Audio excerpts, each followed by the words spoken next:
سمجھایا جائے, پہلے ایجوکیٹ کیا جائے, بیٹا ایسے ایسے ایسے, یہ کیا کیا جائے ڈاکٹر صاحب؟ آپ کے گھر میں چھری ہے نا؟ چھری ہے, چھری گھر میں ہونی چاہیے نا, بالکل ہونی چاہیے, کیونکہ اس سے آپ نے سیب کاٹنا ہے, اس سے آپ نے کھیرے کاٹنے ہیں, تو کیا اس چھری کو لے کے آپ, چونکہ چھری بہت اچھی ہے اور بہت کام کی ہے, تو کیا آپ اس کو ساتھ لے کے ٹوائلٹ میں تو نہیں جاتے کیونکہ وہ بہت اچھی ہے؟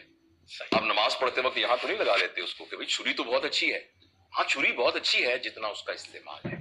سوشل میڈیا بہت اچھا ہے جتنا اس کا استعمال ہے. تو پلیز اس بات کو آپ ذہن میں رکھیے کہ یہ جس بندے نے یہ موبائل ایجاد کیا ہے ایپل کا, اس کا پچھلے 15 دن پہلے انٹرویو آیا ہے, اس نے کہا ہے کہ میں نے اپنے بچوں کو موبائل نہیں دیا ہوا, میں تو ریکمینڈ بھی نہیں کرتا کہ اسکول اور کالج کے بچوں کو موبائل دیا جائے. تو نے کہا آپ تو اس کو بناتے ہیں, تو اس نے کہا کہ میں بناتا ہوں, اس کا مطلب یہ تو نہیں ہے کہ آپ اس کے ذریعے سے اپنے اخلاق کو خراب کرنا شروع کر دیں.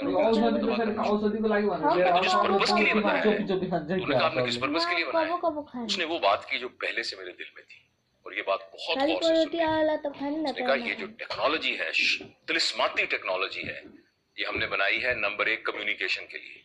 پہلے آپ خط لکھتے تھے, 1 ہفتے بعد خط پہنچتا تھا, اور پھر 1 ہفتے بعد جواب آتا تھا. اب ایک بٹن دبائیے اور اپنے ابا سے بات کیجئے جو رہتے ہیں کسی اور شہر میں, اپنی بہن سے بات کیجئے وہ رہتے ہیں. تو ہم نے کہا ہم نے اس لیے بنایا ہے, یعنی کمیونیکیشن کے لیے. اور دوسرا ہم نے بنایا ہے انفارمیشن کے لیے. اب میں ڈاکٹر ہوں نا, تو ایک مریض آیا میرے پاس, تو میں دیکھا یار یہ خاتون پریگننٹ ہے, تو دوا جو لکھ رہا ہوں کہیں نقصان نہ ہو, تو میں دیکھتا ہوں یہ دوائی ان پریگننسی, وہ کہتے ہیں نہیں یہ نہیں دینی, میں اس کو کرتا ہوں. تو انفارمیشن. اسی طرح آپ نے جانا ہے لاہور میں, اور آپ چاہتے ہیں کہ وہاں کس جگہ پر فلاں ڈاکٹر کہاں ہے, کون سی یعنی جو بھی آپ تلاش کرنا چاہیں اس کو مل لیں. انہوں نے کہا ہم نے یہ موبائل صرف 2 کاموں کے لیے بنایا ہے, کمیونیکیشن اینڈ انفارمیشن. اس کا جو تیسرا کام ہے وہ ہے انٹرٹینمنٹ. اور ایپل کے بنانے والے نے کہا ہے کہ انٹرٹینمنٹ کے لیے جو جگہ ہے وہ ہے پارک, وہ ہے جمنیزیم, وہ ہے آپ کی, اب میں اپنے الفاظ میں کہہ رہا ہوں, وہ آپ کی پھپھی کا گھر جہاں آپ جائیں گے اور اپنے پھپھی زاد بہنوں اور بھائیوں سے مل کے آئیں گے. پھپھی کا گھر جہاں آپ جائیں گے اور پورے خاندان کی برائیاں سنیں گے پھپھی سے, وغیرہ وغیرہ. یعنی یہ کہ آپ اپنے ریلیشنز کو کتنا اسٹرانگ کریں گے. تو بیسیکلی موبائل کا استعمال اور سکرین کا استعمال کمیونیکیشن کے لیے اور انفارمیشن کے لیے کمال کا ٹول ہے. انٹرٹینمنٹ کے لیے اگر ہم اس کو استعمال کریں گے تو نادر میں آپ کو پوری ذمہ داری کے ساتھ سائنٹیفک بیک گراؤنڈ کی بنیاد پر کہہ رہا ہوں, اگلے 10 سالوں میں ہمارے ہاں وہ نسل پیدا ہو جائے گی جو کہ ویسٹ میں اب اس کا اظہار ہونا شروع ہو گیا ہے, جو بچے ڈپریشن کا شکار ہوں گے, جو انزائٹی کے مریض ہوں گے, جن کے اندر سوئسائیڈل ٹینڈنسیز ہوں گی. کبھی آپ نے سوچا کہ کوئی ایک بچہ بھی کبھی بور ہوتا ہو؟ بڑا بور ہوتا ہے, بڑے کا پرابلم ہے بور ہونا, کیونکہ بور وہ شخص ہوتا ہے جس کے پاس کرنے کو کوئی کام نہ ہو. جبکہ بچے کے پاس تو ارے یہ آپ کی داڑھی کو ہاتھ لگانا یہ ایک نیا کام ہے, آپ کے موبائل کو دیکھنا ایک نیا کام ہے, یہ کاغذ ایک نیا کام ہے, تو بچہ تو بور ہوتا ہی نہیں.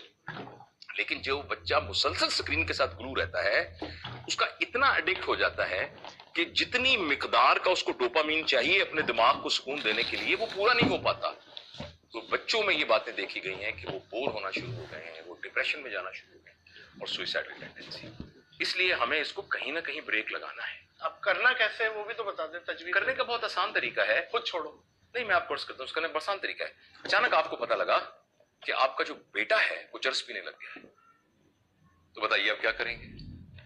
تو جو کچھ اس چرچ والے بچے سے کریں گے, ہاں سب سے پہلے تو اگر بڑا ہے تو کوٹ دیں گے پہلے تو والدین کا. لیکن پتا لگے گا کہ جو آپ کا بیٹا چرس پی رہا ہے نا وہ چرس اپنے چچا سے لیتا ہے, تو چچا بھی چرس پیتے ہیں, تو سب سے پہلے اپنے چچا بھائی کو کہیں گے کہ بیٹا بھائی تو بڑا آدمی ہے, ٹھیک ہے میری نئی نسل پہ تو رحم کر یار, یہ تو کچھ کرم کر. تو اس لیے میں یہ چاہتا ہوں اور گزارش کرنا چاہ رہا ہوں کہ جتنے ہم بڑے ہیں نا ہم اپنے اوپر کچھ پابندی لگائیں. اس پابندی کو لگانے کا میں نے ایک طریقہ نکالا ہے کہ آپ کا جو گھر کا اندر داخل ہونے والا دروازہ ہے نا, آج شام کو جا کے چھوٹی سی ٹوکری لے لیجیے اور اس کو وہاں ٹانگ دیجیے اور اعلان کر دیجیے کہ بھائی آج کے بعد میں جب گھر آؤں گا تو میرا موبائل یہاں پڑا ہے. اور میں یہ کہوں البتہ, لیکن میں اپنے بچوں کو یہ کہوں کہ البتہ میرا موبائل میری جیب میں رہے گا. آپ کو پتہ ہے نا میں ڈاکٹر ہوں, تو مجھے کوئی ہسپتال سے کال آ سکتی ہے, میں اس چیز سے استثنا ہوں, میرا یہ اور یہ اس کی ریزن ہے. اچھا یہ ہم کر, اچھا پھر دوسرا یہ کریں تو بھائی جب کھانے کے دسترخوان پر ہم بیٹھے ہیں نا تو مہربانی کر کے موبائل کوئی نہیں ہوگا نیچے, تو آہستہ آہستہ اپنے اوپر. لیکن میں اور آپ ہو سکتا ہے